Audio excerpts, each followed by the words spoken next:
Pemirsa, seorang kakek tega melakukan tindak asusila pada cucu tirinya yang masih berusia 7 tahun. Korban meninggal dunia karena mengalami luka di bagian vitalnya.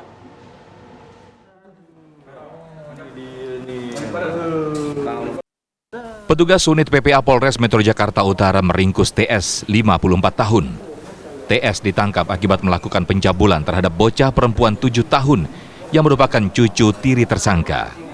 Menurut keterangan Kapolrestro Jakarta Utara, tersangka melakukan perbuatannya saat memandikan korban berinisial KO yang berusia 7 tahun. Akibat perbuatannya, korban mengalami luka di bagian vital. Meski sempat dilarikan ke rumah sakit, korban akhirnya meninggal dunia. Kemudian tanggal kejadian sekitar bulan Maret, sekitar jam 9 pagi.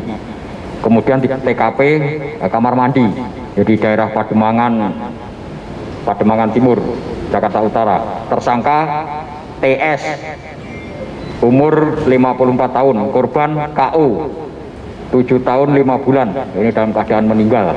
Kemudian pelapor KUR, 45 tahun, nenek korban. Dalam pemeriksaan, pelaku mengakui bahwa telah melakukan pencabulan terhadap korban sebanyak 8 kali. Nafsu biramu, nafsumu naik nggak? Nafsu nggak kamu? Nah, iya ngomong. Itu anak berapa lama sama bapak? Kali doang. Sudah berapa lama tinggal sama bapak? Oh, udah dari orang kaya mas. Orang marah sama saya. Dari orang? Iya. Dari orang. Berapa kali ngelakuin pak? Berapa kali ngelakuinnya? Itu yang 8 kali. 8 kali. Yang bapak jujur berapa banyak? Ya? Berapa kali sebenarnya? Iya 8 kali. Akibat perbuatannya, tersangka dijerat pasal tentang pencabulan dengan ancaman penjara di atas 10 tahun. Dari Jakarta Utara, Novi Zakaria, TV One, mengabarkan. Pemirsa, seorang ayah di kawasan Ciputat, Tangerang Selatan melakukan kejahatan seksual pada anak tirinya yang masih duduk di kelas 6 sekolah dasar. Pelaku telah melakukan aksi bejatnya sejak Desember tahun 2020 yang lalu dan baru terbongkar setelah korban memberanikan diri bercerita kepada kerabatnya.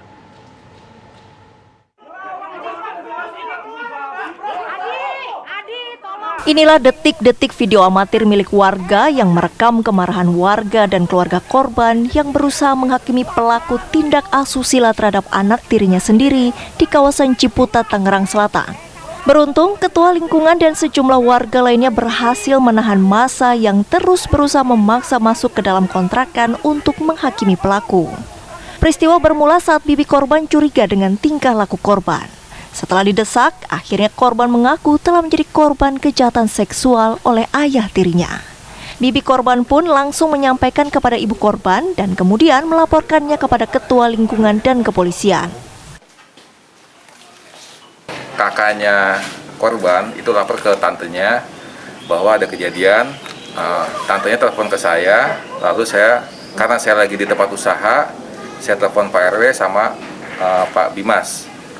Pak RW datang, Bimas datang, mengamankan lokasi semuanya di dalam rumah. Sempat melawan atau gimana? Nggak ada perlawanan, Pak. Polisi mengatakan pelaku ditangkap tanpa perlawanan di rumah kontrakannya. Kejadian itu sudah dari tahun 2020 ya, bulan Desember tahun 2020. Kemudian baru tadi malam informasi dari istrinya itu dilihat gelagatnya anak ini mencurigakan, akhirnya ini dilaporkan gitu. Nah, ini mungkin diiming-imingi ya, pasti ada mungkin memberikan sesuatu atau mungkin gitu ya. Tapi nanti reskrim lagi mendalami juga untuk ininya. Aksi pencabulannya dilakuin di rumah sendiri atau di mana, Bu? Di rumah. Saat ini pelaku telah mendekam di Mapolsek Ciputat Timur, Tangerang Selatan dan kasusnya masih terus diselidiki. Dari Tangerang Selatan, Milhan Wahyudi, TV One mengabarkan.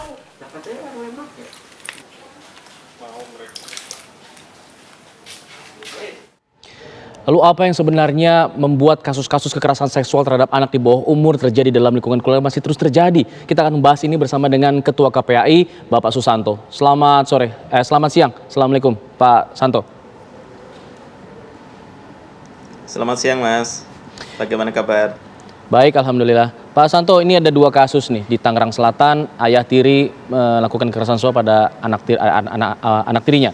Di Jakarta Utara, seorang kakek mencabuli cucu tirinya, bahkan hingga meninggal dunia. Apa yang kemudian kasus-kasus seperti ini masih kerap terjadi, sehingga apa penyebabnya kira-kira, Pak Susanto? Mungkin Anda punya analisanya atau Anda punya pendapat dari KPAI, silakan. Baik, pertama tentu kami memberikan apresiasi ya kepada kepolisian yang telah mengamankan terduga pelaku, karena memang ini juga bagian dari komitmen negara saat ini. Regulasi kita memang tidak memberikan toleransi sedikit pun terhadap pelaku kejahatan seksual terhadap anak, siapapun pelakunya.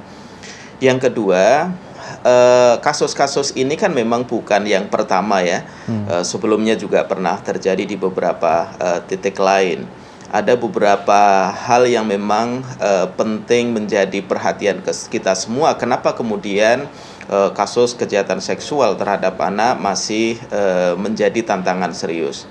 Pertama, soal literasi korban dan juga soal komitmen lingkungan terdekat. Jadi sebenarnya kalau kita melihat regulasi kita, orang terdekat anak, apakah itu orang tua, keluarga, guru, kemudian pengasuh, termasuk juga anggota keluarga lain, kakek, nenek, ya, apakah itu tiri maupun tidak tiri, itu sejatinya menjadi pelindung utama bagi anak-anak kita. Nah, kenapa mereka melakukan itu? Memang dalam sejumlah kasus karena ada beberapa faktor ya, diantaranya juga ada faktor eksternal dan juga internal. Misalnya karena ada kesempatan, kemudian yang bersangkutan apakah memang memiliki riwayat-riwayat sebelumnya, apakah dulunya sebagai korban atau bukan. Ya, dalam sejumlah kasus memang sering pula menghinggapi dalam kenapa kemudian kasus-kasus ini terjadi.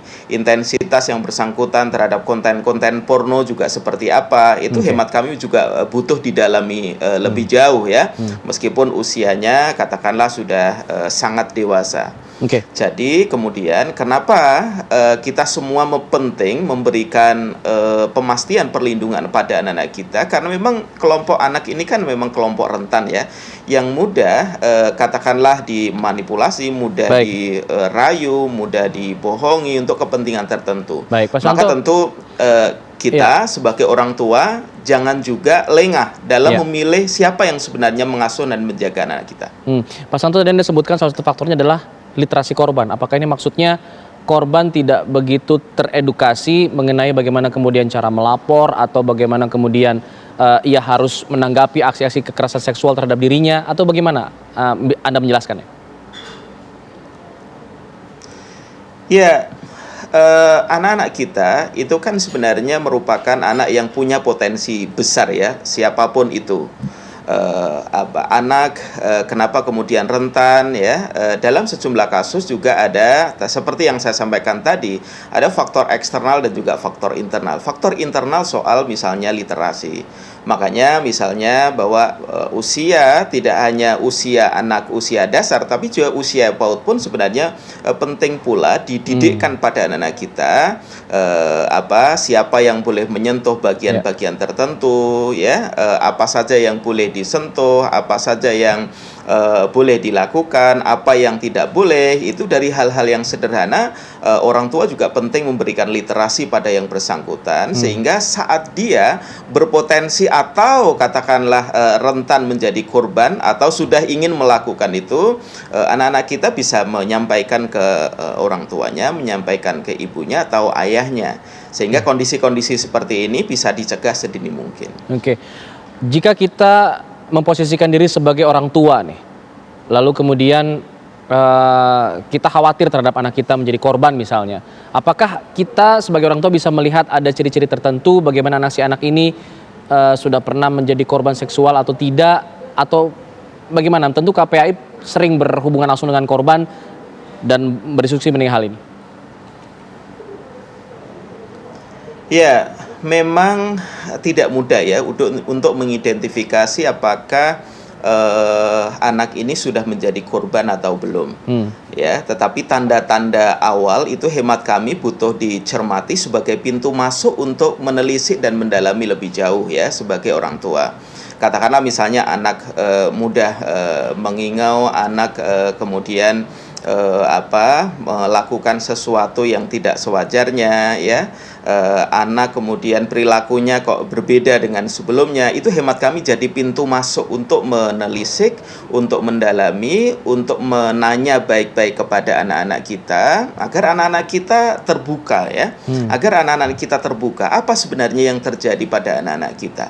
Nah, makanya kami juga sering menghimbau kepada orang tua, pastikan orang tua itu memposisikan sebagai sahabat buat anak-anak kita. Ya, jangan kemudian memposisikan sebagai figur yang menakutkan bagi anak-anak kita. Kenapa? Dalam kondisi tertentu anak kadang-kadang malu untuk curhat, takut untuk menyampaikan kepada orang tua, ya. Dengan seperti ini keterbukaan ya, kita juga terbuka pada anak untuk cerita apa yang pernah terjadi pada anaknya atau akan terjadi atau sebelumnya pernah anak berpotensi menjadi korban. Anak-anak kemudian sesegera mungkin bisa curhat kepada ayah atau ibunya. Itu tentu jadi pintu masuk untuk pencegahan. Tapi kalau kemudian kita keras pada anak dan memposisikan menakutkan pada anak-anak kita, kadang-kadang dalam kondisi tertentu anak tidak nyaman ya untuk bercerita pada orang tuanya, tidak nyaman untuk bercerita pada ayah bunda atau apalagi mengadu. Pak Susanto, pernahkah Pak Susanto menghadapi sebuah kasus, misalnya ada contoh kasus seperti ini, ada sebuah anak yang dilecehkan atau mengalami kekerasan seksual oleh orang terdekat di dalam satu lingkungan keluarga. Ada satu anggota keluarga yang mengetahui hal ini, tapi tidak mengeksposnya keluar begitu karena malu dan sebagainya. Lalu kemudian diselesaikan secara kekeluargaan. Apakah ini bisa dikenakan pidana orang yang menyembunyikan ini atau bagaimana Anda melihat dari sisi hukum? Ya, memang pembiaran terhadap tindakan kejahatan, apalagi tindakan kejahatan seksual terhadap anak itu tidak dibenarkan oleh undang-undang ya. Makanya orang yang melihat, orang yang mendengar, apalagi melihat fakta-fakta bahwa ada suatu kejahatan seksual terhadap anak itu memang wajib melapor ya pada pihak berwajib agar pihak berwajib melakukan tindakan sesuai dengan kewenangannya. Itu memang prosedurnya demikian adanya. Maka tentu di Undang-Undang Perlindungan Anak meminta kepada semua pihak yang katakanlah melihat, mendengar itu harusnya melaporkan ya pada pihak berwajib. Ini semangatnya adalah memastikan agar anak-anak kita terlindungi dengan baik dan ini juga menjadi budaya agar spirit perlindungan itu juga terbangun semakin tumbuh di lingkungan komunitas dan masyarakat kita. Baik, terima kasih Pak Susanto. Kita harapkan kasus-kasus seperti ini tidak terjadi lagi dan bisa menjadi pembelajaran untuk orang tua di luar sana agar lebih memperhatikan perilaku anak-anak sehingga bisa lebih aware lagi. Terima kasih Pak Susanto, selamat siang. Baik.